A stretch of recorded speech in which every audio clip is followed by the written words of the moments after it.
Hello and welcome to the Redmen TV. It's daily news time. I'm Chris Pajak and I'm going to level with you. There's not a lot of daily news other than James Pearce from the Liverpool Echo has reported that Liverpool will not be signing a centre-back this summer, even with the fresh injury to Joel Matip. I think the rumour is that Domagoj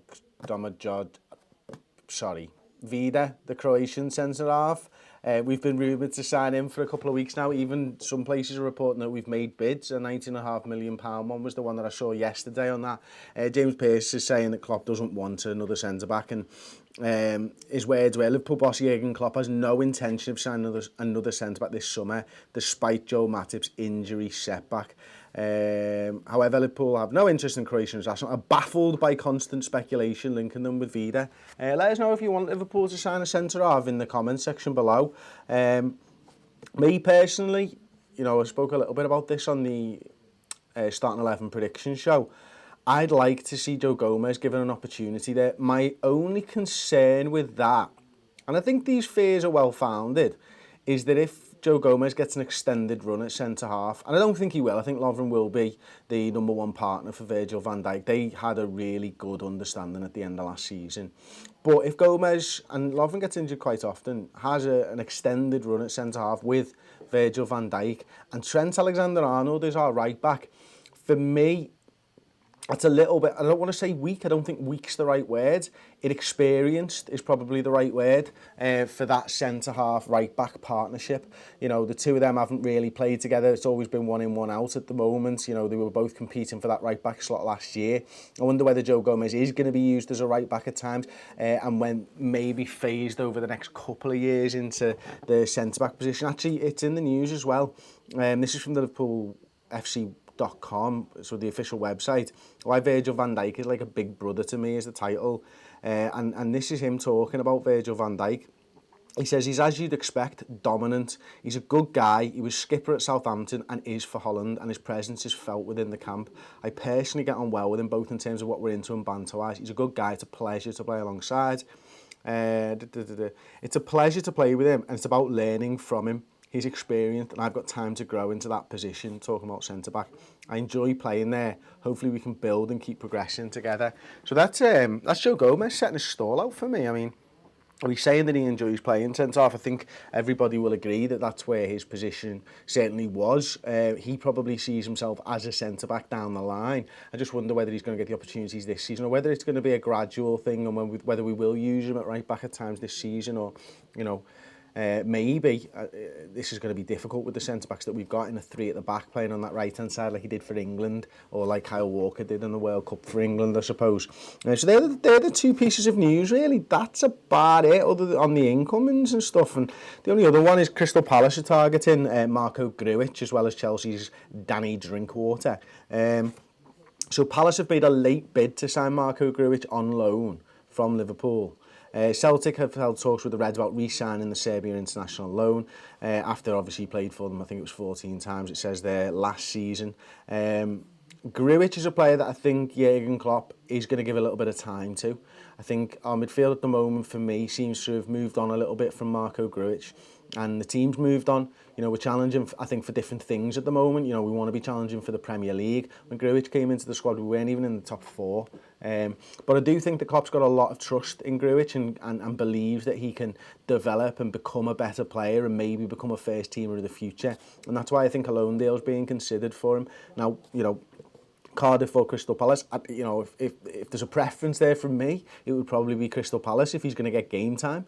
Although we do know that Cardiff did use him a few times last season, so maybe they'll treat him right. Maybe it's something that he wants to do as well. Maybe he'd rather go back to someone like a Cardiff City, where he knows everybody, where he feels comfortable, where he doesn't have to settle in quite as much, where he can probably hit the ground running a little bit more than maybe somewhere like a Crystal Palace. So maybe for his development, he'd prefer to go to Cardiff, or he'd like the challenge of trying to break into that Crystal Palace team. Who knows? So that's really the news for today. So I'm going to just bring your eyes to this on the screen right now. The nominees for the FIFA Best or the Best FIFA Football Awards.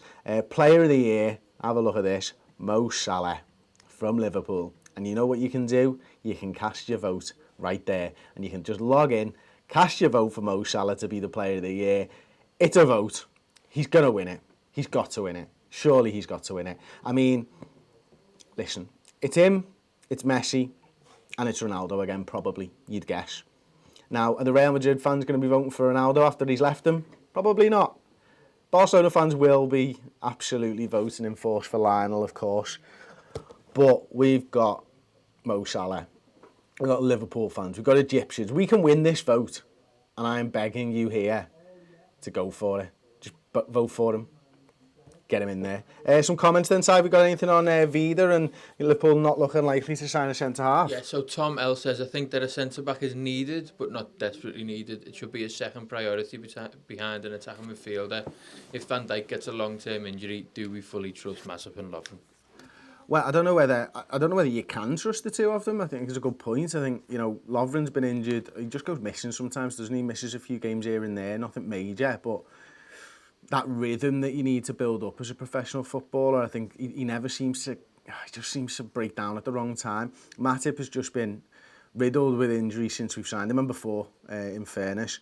So, I hate fatalist thinking like that, but if Van Dijk does go down, we're going to struggle. We struggled before, didn't we? Before we signed him. So, it's don't think like that. Don't think about the Virgil van Dijk stuff. I mean, we have got Klavan, and we know he's the best centre-back in the world. I mean, he's got mad skills. He's literally the best at a rondo in the Liverpool squad. If you watch our rondo video from last week, he was outstanding in it. I just like it would be extremely difficult for Liverpool, I think, to achieve their ambitions this season if Virgil van Dijk goes down. But Lovren and Van Dijk is a partnership. We saw last season. I think that's a good partnership. I really do. Grecarin says, are we getting Fekir or not? Tell me, Chris. Doesn't look likely. Doesn't look likely at all. In fact, the coach of Lyon has been speaking out, I think it was this morning or late last night, to one French publication, I can't remember which one, and he was saying that he now believes that, and he's now starting to plan that that Fekir will stay at Lyon. So there you go. I suppose when the coach is now starting to think about it, that you could hope that it's still all just mind games and media games getting played out in front of us. But it doesn't look likely right now, does it? There's not long to go in the transfer window. The rumours have kind of gone a little bit quiet on it. Everything coming out of the club and the Northwest journalists is that we're not going to sign him. And it looks like Klopp's business is done, whether you like it or not. Chris, do you expect Liverpool to play strong in this 11 before the start of the season? Says, I don't know how to pronounce your name. Is it just Sian? Sian B? I'm sorry. Never seen that name before. So, yes, I do. And I expect it's probably going to be Napoli rather than Torino. I think I'm right in saying that Torino's the Tuesday before the game on the Sunday against West Ham. I wonder whether he'll want to give them a full week off. And listen, with Alisson coming in and likely to start in the game against Napoli in Dublin, maybe that is the time to just go, here's the full first team. Let's go and batter Napoli in a very good Napoli side. They're probably the best team other than Man United and Man City that we're going to have come up against in pre-season. They'll be further along in their pre-season, of course, than the other sides that we've met. So I wonder if that's our strongest test. Napoli obviously a better side than Torino. That's the one where you play your first team. Then you give them a week to recover, recuperate and get ready for West Ham in a very, very long Premier League and hopefully a long run in the Champions League this season. Kaiten Fabinho, apologist, says centre-back is more important than an attacking midfielder. Why? Let me know. Type your reply. Kian, there you go. Thank you very much, Sean Lyons. He's coming to Dublin for the Napoli game, says Owen O'Shaughnessy. Come on, Owen. I see your name in these comments a lot, mate. How have you not heard me talking about this? How have you not heard me mention that we are going to be live in Dublin on August the 2nd in Murray's Bar? It's €15 a ticket, and you can get yours at bit.ly/RMTV dub. I say it every video. Come on now. Get your ticket.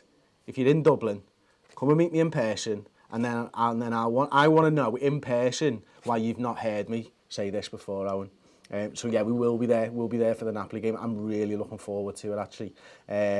a little trip over to Dublin, big live show with a load of fans, Liverpool fans, and then, yeah, straight on the ale with them all, basically. That's what the live shows normally involve. It's us doing a live show, getting loud, getting leery. We've got a musician from Liverpool coming over for us as well. He's going to be playing loads of banging Liverpool tunes. We'll be singing our hearts out. We'll be having a beer. We'll be enjoying ourselves, and hopefully you can be there as well. Owen Linnett, man's on the 82 going to town, no better time to watch, is right. I'm glad you're not on one of those rail replacement buses. Everybody who's been getting them just seems to hate them. But the good old-fashioned 82, there's a bus and a half for you. Martin Reinhardt, Chris, do you think Fekir will sign? And what do you think the chances are? No and slim. There we go. The catering for being your apologist has replied to you. Hang on a second. Owen Gallagher says, Chris, it's August the 3rd, not 2nd in Dublin. I think he's right. I think when are we doing the live show? Is it the 3rd? August the 3rd. Yeah, thank Friday you, Owen. night. Thank you, the other Owen, who does listen every single video and can correct me when I'm wrong, which is often. Go on, mate. So when you asked catering for being your apologist why you'd rather have a centre-back than a number 10, he said because we had no problem scoring goals last season, but conceding was a big problem and Lovren is not reliable. Can't argue with that. I do think Lovren will be a big player for us this season. Would I like to replace him long term? Yes. Do I think there's better centre backs out there than Dejan Lovren? Yes, I do. Do I think a number 10, an attacking midfielder is a must? No, probably not. Maybe I do agree with you. Any more? Should we go for Heaton? Says Abalash Rao. I take it we're talking about Burnley goalkeeper. Actually, that's an interesting one. He was injured last season, wasn't he, for Pope? Pope was getting game time there. You'd have thought he'd be the number one, but the way that Nick Pope was playing, I wonder whether he'd go back in there. That's an interesting shout, actually. I've not really heard anyone mention that before. Stephen Owen says, no YouTube notification again. I'm sorry. That's YouTube's fault, not mine. Klopp is in for Coach of the Year. Let's vote, said Xbox Gaming. Do that if you think that that's the case. I mean, I'll be voting anyway, just because I'm dead biased. I feel a lot of people have forgotten about Matip, said Scudsy S7. The Matip thing's interesting because he's just always injured. And let's be honest, I know he was playing through an injury last season. He wasn't that good for us last season. Il Posley, watching Tour de France, Chris? Yes, I will be. I watch it every day. I watch the highlights. I can't watch the full bifters every single day because obviously work and stuff. I think today's stage is a short 65 kilometre, three mountains to climb for them. Start at 2 p.m. I think it is.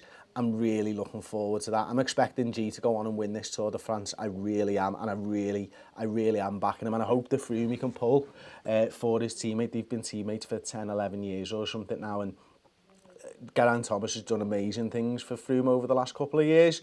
It's time that Froome pulled in the other direction. If Sky get a 1-2, I'm happy with that. Chris, read my message. My life is made.